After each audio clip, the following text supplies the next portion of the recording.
Obviously, you come down to Michigan to play, and it's a big game for us, and we approach it that way, and we always will approach it that way. Hung in there initially.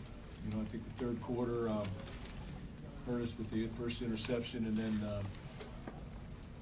at the beginning of the fourth quarter, I guess the blocked punt, the exchange there, third and fourth quarter blocked punt, sort of turned it. We had obviously very ugly fourth quarter. Too many problems, too many situations. Credit Michigan, they played extremely well on defense and offense. Talked about them having shock, and we had to play and respond with that same type of shock and explosiveness. So they got after the quarterback, pressured the quarterback. We were unable to run the ball effectively enough at all, and thought we hung in there a little bit there as we went forward. Defensively, got to stay on our feet, play the bubble screens, the RPOs. Too many third down opportunities where we have a chance to get off the field, but we do not. Some credit to them, some discredit to us in terms of coverage played or whatever. So disappointing opportunity, lost. As we go forward, we got to recollect ourselves. We lost Josiah Scott early in the game, so we recollect ourselves and get ready to play our next one. So that's the focus. Our focus will always be on what happens next. What happens next after this particular game. So that'll be our focus and we'll move forward. So disappointing, but we're around that. Good question. Mark, the last 2 weeks, 753 yards given up through the air. Trying to make a play. And there's cover one, which is man coverage, middle of field safety. There's cover two.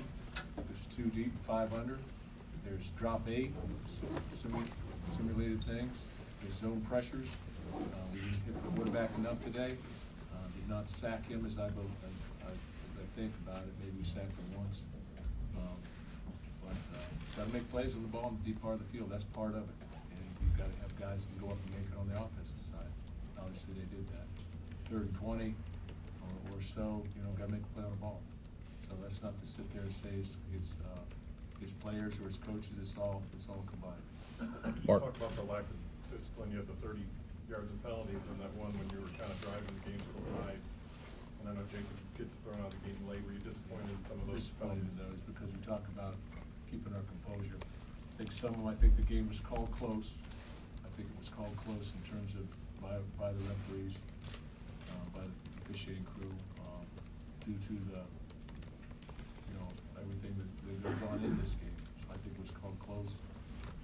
So I'm not sure until you see the film, but I know the one series where we're down on, I think we're on about the 40-yard line or so. We get a holding call plus a taunting, which I'm not sure I saw that, but it's right on our sidelines. But it does. That's a 25-yard penalty that it gives you. So when you have opportunities, you got to make good on your opportunities. And we have too few of opportunities, so percentages need to go up when we have so few opportunities. Mark, we saw a lot of youth, kind of that movement continue. I think 12 true freshmen play today. Yeah. Is that, you say you're talking about focus on the next game, but that's even more of the future. We got a lot of guys out. So that necessitates younger players playing at times. Other times they have an opportunity because of what they've done. So, we got young players playing. That's the only way you get better. I said that last week. Mark, why did you stick with Brian and not get any of the younger quarterbacks reps? Because we continued to compete at that point in time. The game sort of went from 24 to 10 to 31 to 10 to 37 to 10, and then boom, very quickly from there on, very quickly. So I just didn't want to go that direction, to be honest with you. I just felt like I wanted to keep banging forward, and so that's what we did. Jalen Naylor, we saw him, at least in uniform, we didn't see him play. Is that an indication he's close? Yeah, I think he'll play next week. Just didn't want to, I didn't feel like, we sort of left it up to him, but felt like he hadn't practiced, really Thursday's practice. He was able to run this week, but not practice until Thursday. So too few practice reps, too many, so there was, he hadn't been touched yet or hit yet, so I just wanted to keep him safe and ready. Will a loss like this to Michigan reinvigorate you at all? don't like losing those guys. That's the question. So I don't think you gotta reinvigorate. I don't like losing, period. But, gotta get ready for the next one. Gotta get ready for the next one. A lot of disappointing things that we need to correct. But continue to hold our players accountable to how they play, but also how hard they play. And I think we're gonna play hard. We will play hard. We'll get ready to play. Our chemistry, I think, is good. And I think that our work ethic on the field on game days is solid. We'll come to play and compete. Gotta play better though. Mark, 144 to 27 against Ohio State, Wisconsin, Penn State, and Michigan. What do you need to do to be more competitive in these games? I guess you even up the score again. Common sense would say you just even it up. Gotta play better. That's how you take things forward. You know, when there's statistically there's an imbalance, whether it's running the football, passing the football, or scoring production, then you gotta even it up. How do you even it up? You gotta make plays. There's no magic to that. You gotta make plays sometimes. The ball's in the air, you gotta make a play. Gotta call the right play, call the right defense. Okay, so it's all inclusive.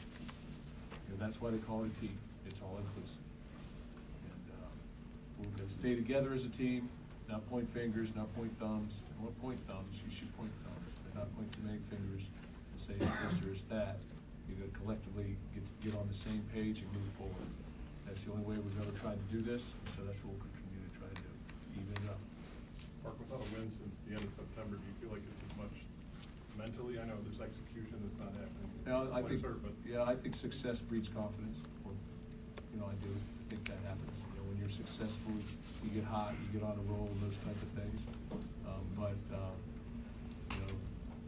That's going to happen, and what has to happen is a leader, myself, coach, player, somebody has to be able to turn the switch too. You have to be able to turn the switch and keep moving forward. So gotta flip it. But we've had some tough games, but last week's game was a tough one to stomach.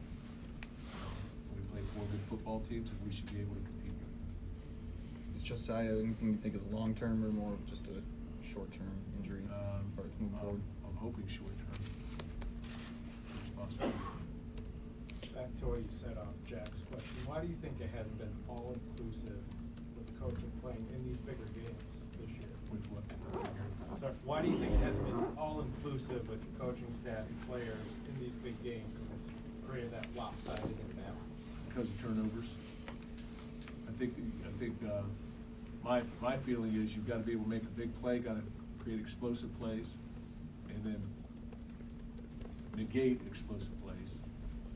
And you got to win the turnover margin. And from my perspective, I don't think we've won the turnover margin in any of these games since we were 4-1. And so when you put the ball on the ground, it makes things even more difficult. When you look at the game, they got 13 first.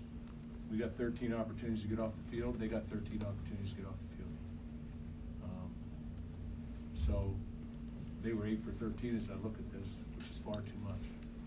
So we got to get them off the field on 3rd down, and you got to win the crucial situations. You got to play situational football. You got to understand the situations, which some of those are universal.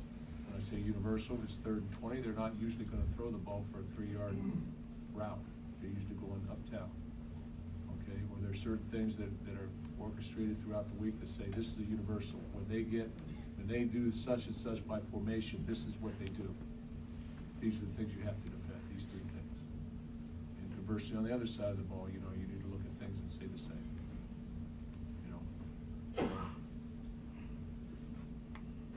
Got to win the turnover margin, I would say that's the biggest thing.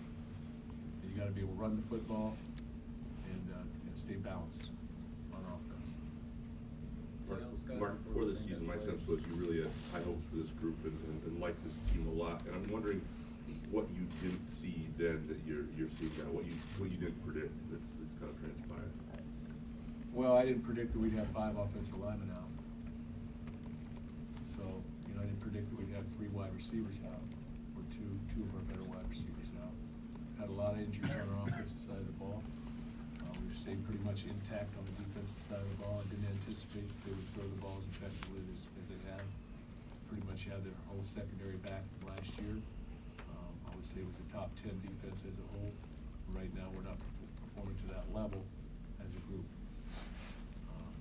Now, there's a lot of things that go into that, and I think we're talking in broader, bigger pictures right now than relative to just this game, but there's a lot that goes into it, and some of it is confidence and those type of things, so, you know. Mark, this is obviously the worst loss in this game in your tenure, and you talk about the next game. As the leadership, both of you and the team, how do you, I guess, fix this with the last 2 games remaining? How do you keep from fixating on this game? Oh, we work on this game all year long, to some degree, because it's an important game. But after it's done, whether you win or you lose, you must let things go and you must move to the next challenge. And so that's what we've always tried to do. And that's what we've done in the past, and that's what we'll continue to do. You have to be able to do that, otherwise things start to weigh you down. You've got enough things to worry about, or a person or us or whoever. So, we gotta go. There's no time to waste around, shuffle around, and talk to the reporters. Okay, you gotta go. And that's the way we handled things, and that's what we'll do. But is there anything specifically that you can identify that hasn't happened over the last 4 games that you haven't been able to get back? What do you think We haven't been able to get back. that you haven't been able to get back in the win column? It's been, you lose, you lose again. The streak keeps going. Well, we're playing What good needs to football change? Teams. I think we're playing pretty good football teams. It's highly competitive in this conference. And so when it is competitive, you have to win the turnover margin. You have to be able to run the ball, as I said earlier. You have to be able to defend the big explosive play. We've got guys with good ball skills, got to make the play. And they got guys too. So that's part of it. But